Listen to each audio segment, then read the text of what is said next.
Hey statisticians, today we're going to be talking about transforming data, and we're going to be doing that using an example from statsmedic.com. This example was created by Luke Wilcox and Lindsay Gallus, and I do not own any of it, and I just want to make that very clear so that if they want to issue a takedown to me or just message me and tell me to take this down, I totally will, but I'm using Edge Creations, so I have to put it on YouTube somehow. And if that's a problem, well, hopefully they will let me know. But we're going to go ahead and get started with that because I won't see the Wednesday kids until next Wednesday, and I want to make sure that they can learn this even though they're at home. Okay, so we're using the example of all iPhone sales up through the 6S and the 6S Plus, which, by the way, a little bit outdated, but we understand that. And it just says how many will be sold.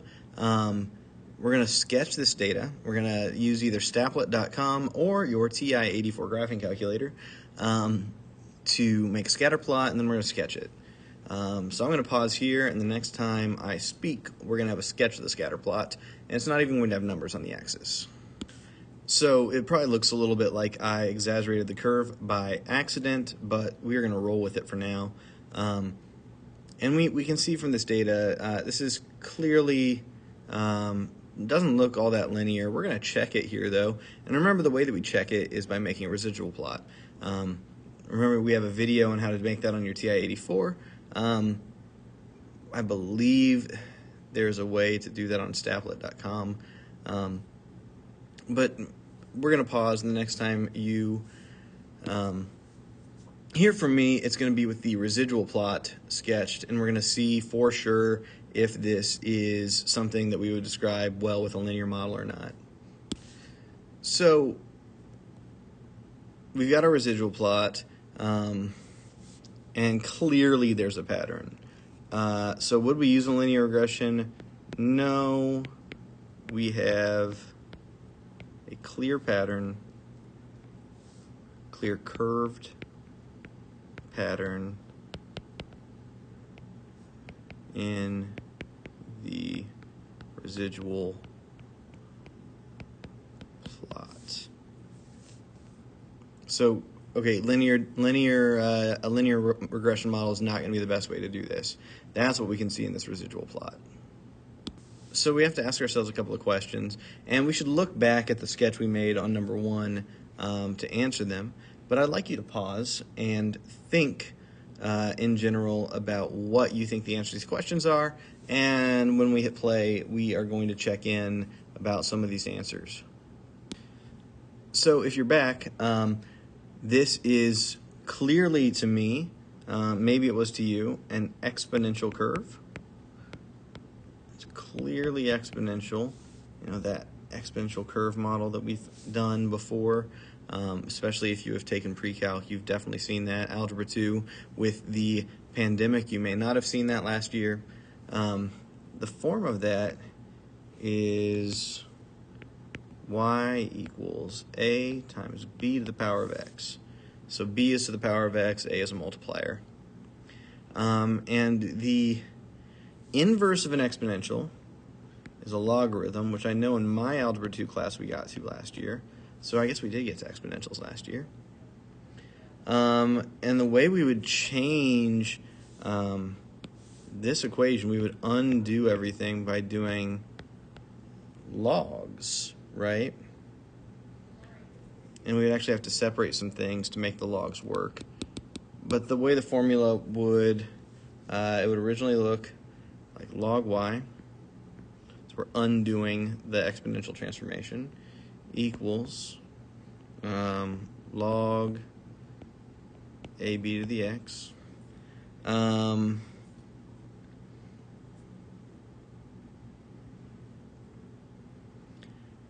then we're going to do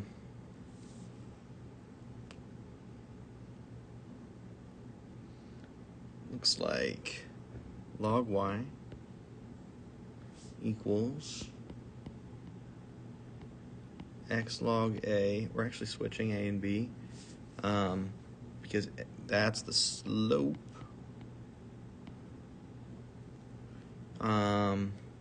plus log b. So what you have to understand here is we're going to be taking the logs, log of y,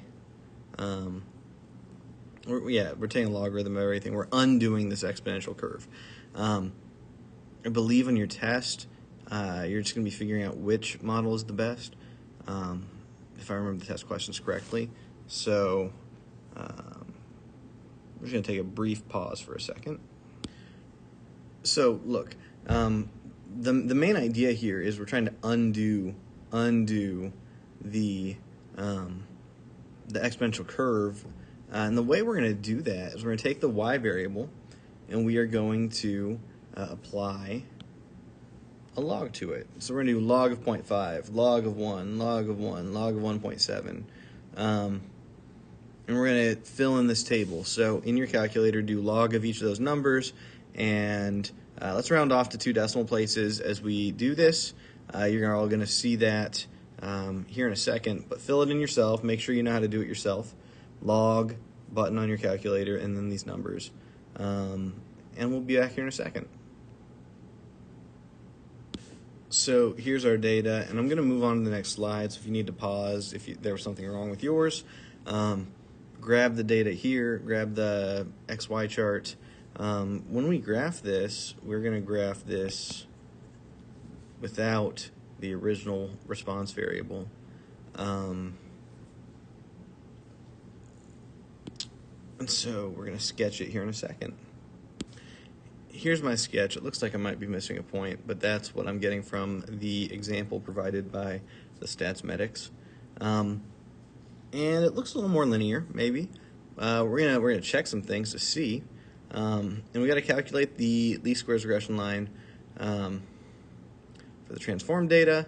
What we're going to do is the response variable is no longer units sold, but the log of units sold. But that equals, if I plug this data into my calculator and get the least squares regression line, I'm going to get negative 1.546 plus 0.184x. And maybe we graph that in y1 and check and see how well it fits the data. But as usual, we could check it using a residual plot. If we make our residual plot, we get this graph. And there might be some extra points in there, but again, it's this idea that above and below, there's no pattern, no clear pattern. So yes, this is a good model because there is no leftover pattern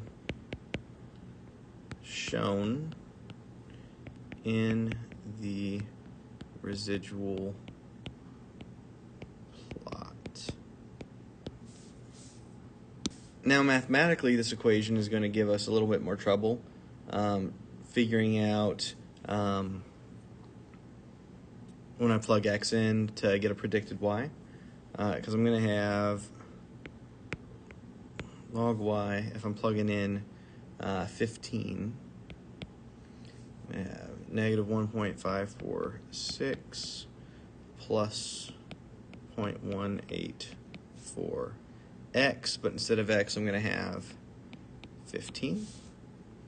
I start doing the math. I get log hat y, or log y hat,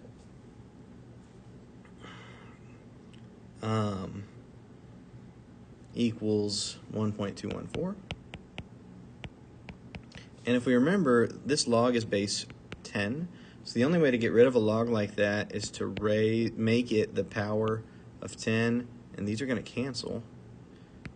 So y hat would be 10 to the power of 1.214, which is about 16.37. Well, in reality, the residual is calculated by doing the actual minus predicted.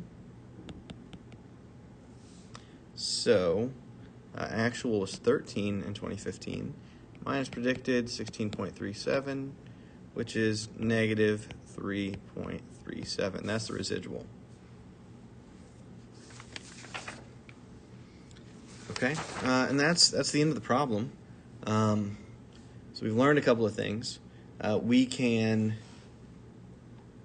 so when we have,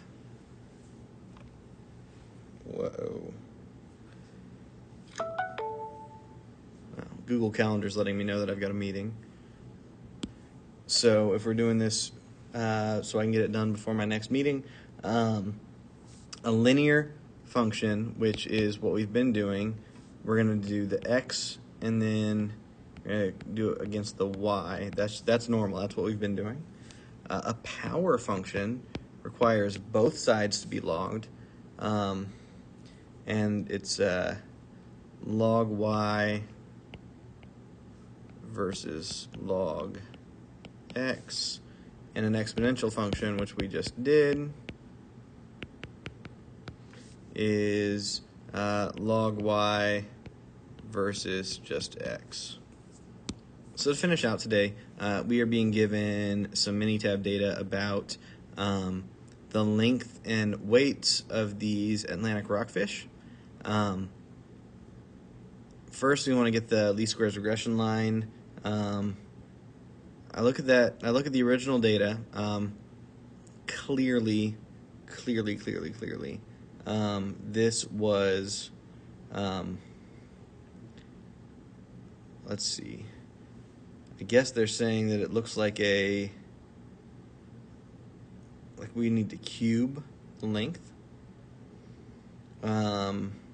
So if I've transformed the data, which is this one, transform the data, they're telling me that's length cubed. So I'm going to be able to write a regression equation. So the only thing that's getting cubed is the explanatory variable. So we're going to say y hat equals, and we pull the numbers from Minitab. That's your y-intercept, that's your slope.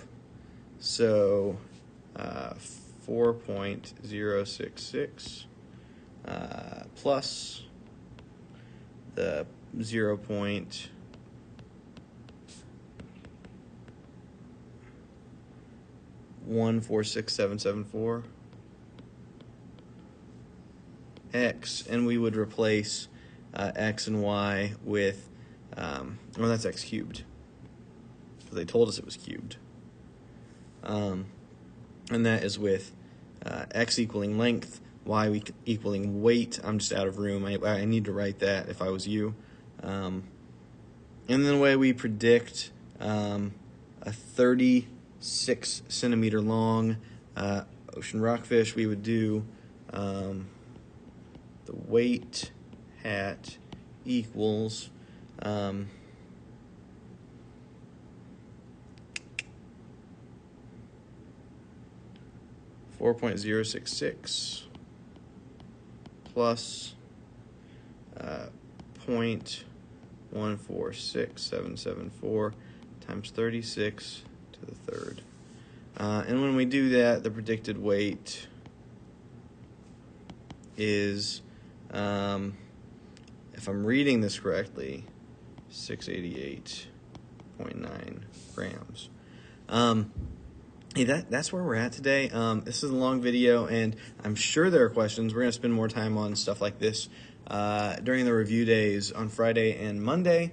Definitely want to make sure that we can get the stuff that we need for the test right, but we're going to spend more time transforming data in the last chapter. Anyway, that's where we're at right now. I'm sure there will be questions. There's no assignment tonight. Good luck, and I will see you guys again soon.